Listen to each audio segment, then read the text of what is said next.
इसके बाद इंडिया की गवर्नमेंट ने क्या किया जब ये सब खत्म हुआ उसके बाद? देखिए, चिदम्बरम जी और प्रणब मुखर्जी जी ने मेहनत तो बहुत की, नो डाउट। मनमोहन सिंह भी थे तभी prime minister. Prime minister Manmohan Singh थे, होम मिनिस्टर पी चिदम्बरम जी थे, और फॉरेन मिनिस्टर प्रणब मुखर्जी थे। हम्म। तो इन्होंने मेहनत तो बहुत की, हम्म। पाकिस्तान को एक्सपोज किया वर्ल्ड वाइड।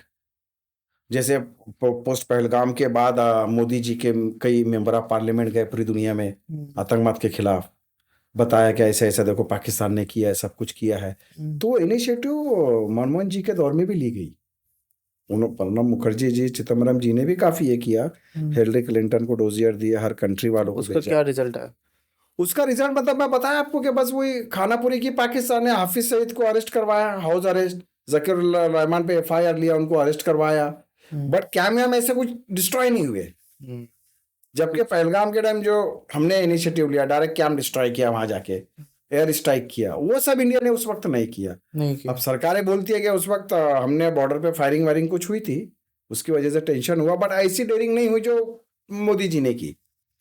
ये ऑपरेशन मनमोहन सिंह ने तभी कहा था हम आपसे क्रिकेट खेलना बंद कर देंगे। हाँ, वो हुआ था, वो बंद हुआ था। तो हाँ, उससे क्या हाँ, फरेगा? उससे मैं वही कह रहा हूँ, खाली मतलब हम ये नहीं करेंगे, नाराजगी वाली बात है, ऐसा इस टाइप कुछ हुआ नहीं है। 26/11 के बाद जो है ना, इस तरह का कुछ मतलब उन्होंने वो रिटेलिएट नहीं किया। जबकि कस्साब हमारी कस्टडी में था, कितने साल तक ट्रायल उसकी इधर ही चली, और फांसी की सजा भी उसको इधर ही हुई है। इधर ही। तो बहुत कुछ किया जा सकता था, लेकिन अभी फर्क सीधा दिख रहा है उस टाइम में और अभी के टाइम में। बहुत फर्क है, बहुत फर्क। टेरर को जिस तरह से हम ले रहे थे पिछले 10 सालों में, जो देख रहे हैं अभी एकदम चेंज कर रहे हैं हम। यस यस, क्योंकि क्या है सागर, देखिए एक्सपीरियंस तजुर्बे के हिसाब से भी एजेंसीज ने आपका काम का तरीका बदला, चीजें बदली है, तो वो होना भी बहुत जरूरी है। लेकिन 26/11 एक बहुत बड़ी मुसीबत थी हमारे मुंबई में, क्योंकि इस तरह की जो ट्रेजिडी मैंने एज ए जर्नलिस्ट देखा और मेरे करियर में कभी नहीं देखा। जैसे हमने कई ब्लास्ट कवर किए हैं, कई चीजें देखी है, लेकिन जो 26/11 वाला जो सिचुएशन था हमारे मुंबई में, जो लोगों ने अपनों को खोया, चाहे वो पुलिस वालों की जाने गई हो या सिविलियन उसमें गए, कामा हॉस्पिटल में आप देखो, आप छाबड़ हाउस आप देखिए, वहाँ का जो माहौल मैंने लोकल लोगों में देखा, तो वो बहुत ही मतलब ये था, वो मुंबई वासी उसे कभी नहीं भुला पाएंगे। और उसमें जैसे मैं फिर कहूँगा, जो मुंबई पुलिस ने ही शुरुआती दौर में कुर्बानी दी। हमने आईपीएस अशोक कामटे को खोया, आईपीएस हेमंत करकरे जी को हमने खोया, हमने तुकाराम ओम्बले को खोया, शशांक शिंदे आरपीएफ के थे, और भी कई ऐसे अधिकारी जिनका मैं नाम लेने, विजय सालस्कर जी को हमने खोया मुंबई पुलिस से। तो इन्होंने तो कुर्बानी दी, वो इतना बड़ा ट्रेजिडी था कि इन्होंने तो, इनका जज्बा वो वहाँ खुलकर आया कि इन्होंने अपनी जान की परवाह किए बिना उसको रिटेलेट किया। और ये इसमें जो है, जैसे 3 जगह को जो इन्होंने सेंट्रलाइज किया था, पूरे मुंबई को इनको हॉस्टेजेस करना था कि पूरा मुंबई अफरा तफरी में चला जाए। और जिन जिन टैक्सियों में ये ट्रैवल किया, उन्होंने वहां पर भी डिक्कियों में बम छोड़ा, इसलिए विले पार्ले में टैक्सी में ब्लास्ट हुआ, हर जगह ब्लास्ट हुआ।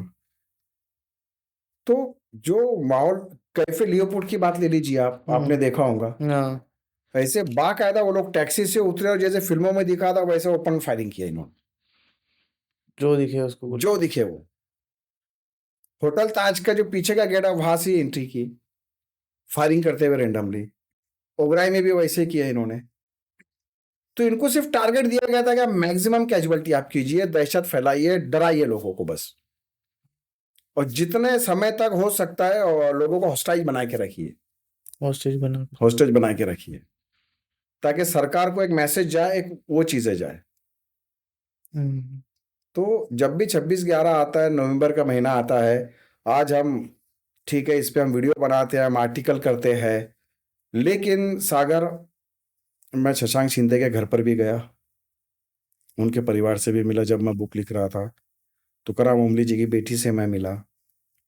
ये सब शहीद हुए थे। हाँ जी जी हाँ।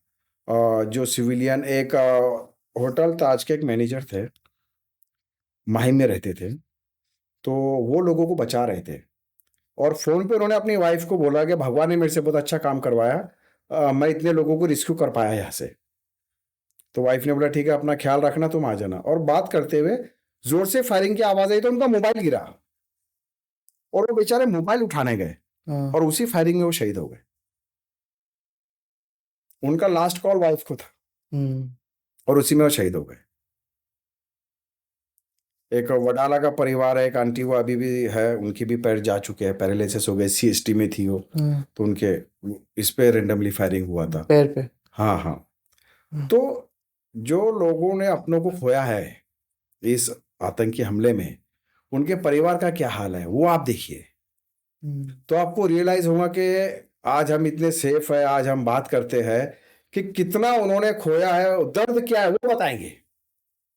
मैं घरों पे गया, उनसे इंटरव्यू लिया, तो जब होते तो क्या वो लिटरली वो रो देते थे जब हम बात करते, आपकी आखिरी मर्तबा कब बात हुई, क्या उन्होंने कहा, तो ड्यूरिंग इंटरव्यू दे लिटरली याद करके रोने लगते थे वो लोग।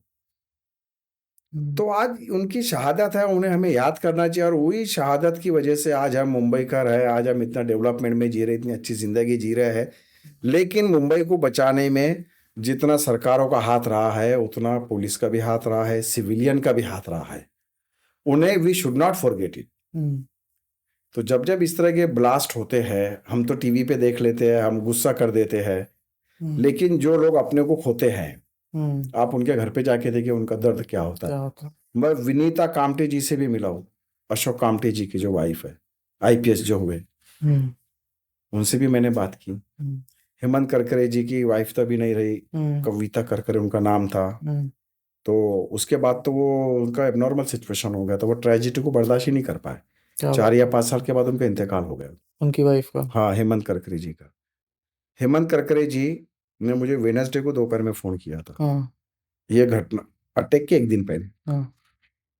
उस समय वो मालेगांव ब्लास्ट की जांच कर रहे थे, मालेगांव में जो ब्लास्ट हुआ था, तो मैं उनके टच में था। तो मुझे कहा कि आइए शेख साहब, आप चाय पे, क्या चल रहा है, कैसी है आपका सहारा समय चैनल खबरें, आपने ये देखा? तो मुझे उन्होंने सेकंड डे बुलवाया था। आखिरी कॉल मेरा वेडनेसडे उनसे बातचीत हुई, और मैंने नेक्स्ट वीक का टाइम लिया था उनसे कि सर मैं मंडे आपके पास आऊँगा, और थर्सडे बेचारे शहीद हो गए। तो ये शहादत के दौरान हमने कई हमारे अपनों को, हमारे आला अधिकारियों को, हमारे अच्छे अच्छे लोगों को खोया है।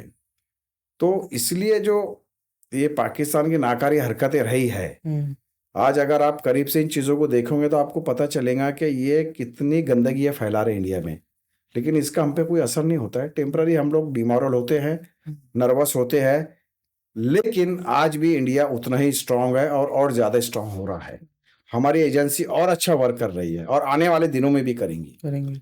तो सागर, मेरा कहने का मतलब कि हम टेररिज्म के जो विक्टिम हैं, ये पहली बार नहीं है, ये 20 साल से हमारे साथ होता आ रहा है। अभी वक्त आ गया है कि हम इस एक्शन में आए, जवाब दे इसके जवाब दे, और हमने देना शुरू कर दिया है। पहलगाम के बाद जो हमने एयर स्ट्राइक किया है वो बहुत सही एयर स्ट्राइक था, एक वो मैसेज था, तो हमने अभी जवाब देना शुरू कर दिया। तो वही स्टाइल में इन लोगों से निपटा जा सकता है, क्योंकि मेरा ये कहना है सर, वर्ल्ड ट्रेड सेंटर में अलकायदा का हाथ था।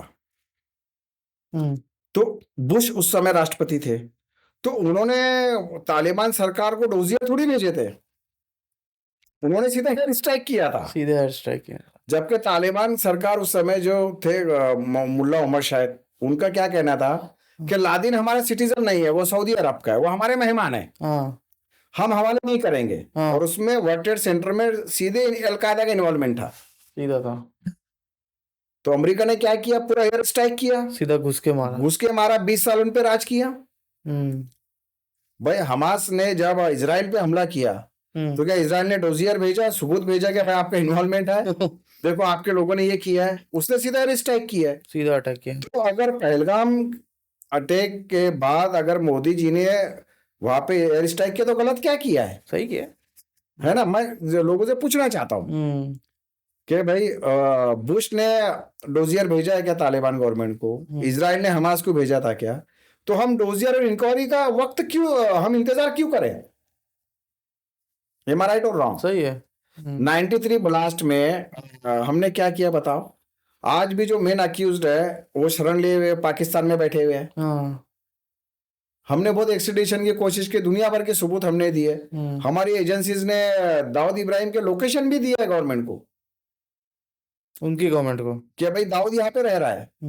सर आगरा पीस टॉक जब हो रहा था 2002 में, मैं उसका एक हिस्सा था। That okay. Time I was in Urdu times newspaper. Youngest journalist था जो मैं कवर कर रहा था। अडवाणी जी उस समय होम मिनिस्टर थे। अटल बिहारी वाजपेयी जी की सरकार थी और राशिद कुरैशी वहां के स्पोक पर्सन, और हमारे यहाँ से निरुपमा रॉय जी थी। बाकायदा अडवाणी जी ने प्रूफ दिए कि भाई ये कराची के क्लिफ्टन एरिया में डिफेंस का जो एरिया है वहां पे दाऊद का ये घर है, आप दाऊद को हमारे हवाले कीजिए। 93 का वुमेन अक्यूज है। तो परवेज मुशर्रफ उठ के चले जाते हैं कि ये आपकी क्या मांग है, ये क्या डिमांड है, बोले कोई दाऊद दाऊद हमारे वहां रहता नहीं है। अभी तक पाकिस्तान ने हमारे हवाले नहीं किया। 26/11 के हाफिज सईद और जो जकीउर रहमान लखवी है, कहाँ है वो, नहीं हवाले किया। तो इतना डायरेक्ट इन्वॉल्वमेंट होने के बाद भी, इतना सब कुछ होने पर भी, मुझे आप बताइए पाकिस्तान ने कोई बात हमारी नहीं मानी। तो इनका एक ही रास्ता, एयर स्ट्राइक। ये एयर स्ट्राइक से ही ये लोग ये होंगे, सुधरेंगे। हाँ। और ये जो दिल्ली वैली में भी ये जो किए उन्होंने, ये उसका फ्रस्ट्रेशन है, फ्रस्ट्रेशन है। क्योंकि 26/11 में डायरेक्ट इन्वॉल्वमेंट, 93 में डायरेक्ट इन्वॉल्वमेंट। तो कितने सबूत और वो चीजें हम देते रहेंगे, कितने लोगों को हम और खोएंगे। आज लोगों का जो फ्रस्ट्रेशन लेवल था 2014 में जो कांग्रेस की सरकार गई, लोगों का यही कहना था कि यार इतने ब्लास्ट, सीरीज ऑफ ब्लास्ट हमारे देश में हो रहे। मुंबई में खुद 2003 और 2008 के बीच में 6 ब्लास्ट हो गए, फिर भी कुछ नहीं, कोई पकड़ा नहीं जाता, कोई एक्शन नहीं पाकिस्तान पे।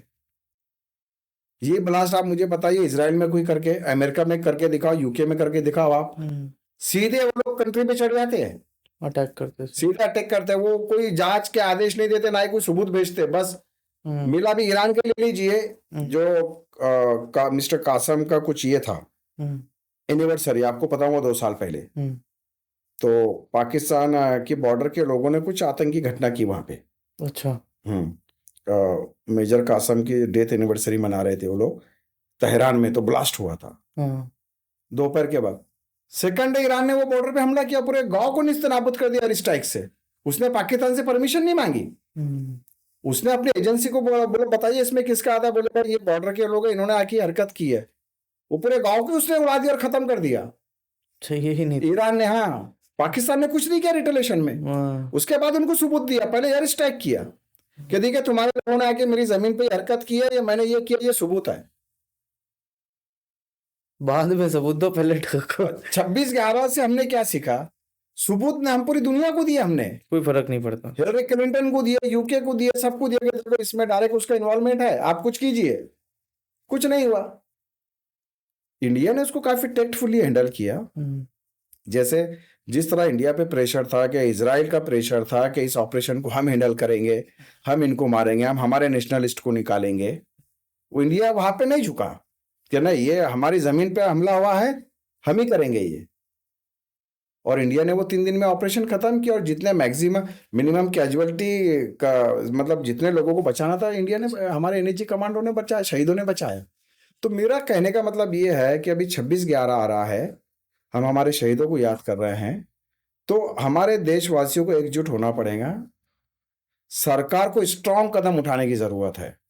कब तक हम दहशतवाद के पीड़ित होते रहेंगे, और कब तक हम रोते रहेंगे, अरे हम पे हमला हो गया, हम पे आतंकी हमला हो गया है। हमें इतने स्ट्रांग जवाब देने की जरूरत है कि चाहे वो पाकिस्तान हो या चाइना हो या कोई भी अदर कंट्री हो, वो 10 बार सोचे कि अगर इंडिया में मैं आतंकी हमला करूंगा तो मेरा अंजाम क्या होगा। आज हमें उसकी जरूरत है। हम 26/11 को याद करते हैं, हम पहलगाम को याद करते हैं, तो शहीदों को याद करने के साथ साथ हमें एक विजन भी लेके चलना पड़ेगा, एक हमें कदम उठाना पड़ेगा कि हम किस तरह इससे लड़े, ताकि कोई भी देश 10 बार सोचे इंडिया की धरती पे इस तरह का आतंकी और टेरर एक्ट करने के लिए। तो 26/11 से हमने ये सीखा। सर आज इतनी जाने गई है 26/11 में, मैं लोगों के घरों पे गया हूँ। आज भी आप देख सकते हैं होटल ताज, कैफे लियोपोल्ड में आप जाइए, जो उस समय के विटनेसेस लोग हैं उनसे पूछिए कि क्या उन्होंने देखा है, कितने लोग उन्होंने खोए हैं, तो वो आपको बताएंगे। तो तब आपको दर्द लगेगा कि भाई ये कितना बड़ा घिनौनी हरकत ये पाकिस्तान ने की है, और उसके बदले में कुछ नहीं। पहलगाम में जो लोगों ने खोया है अपनों को, आप उनसे पूछिए, उनके परिवार का दर्द आप महसूस कीजिए, देन यू विल रियलाइज कि सरकार ने जो किया है वो सही है क्या गलत है। तो ऐसे वक्त में हमारे चाहे अपोजिशन लीडर्स हो या हमारे जो भी लोग हो, उन्होंने भी सरकारों को साथ देना चाहिए। यहाँ होता है, ऐसा नहीं है, एकजुट तो होती है सरकारें, लेकिन अभी वक्त आ गया है कि हम इस घटनाओं को याद करने के साथ साथ ये घटनाएं दोबारा ना हो, इसके लिए हमारे देश में यूनिटी और एकता बहुत जरूरी है। जरूरी है।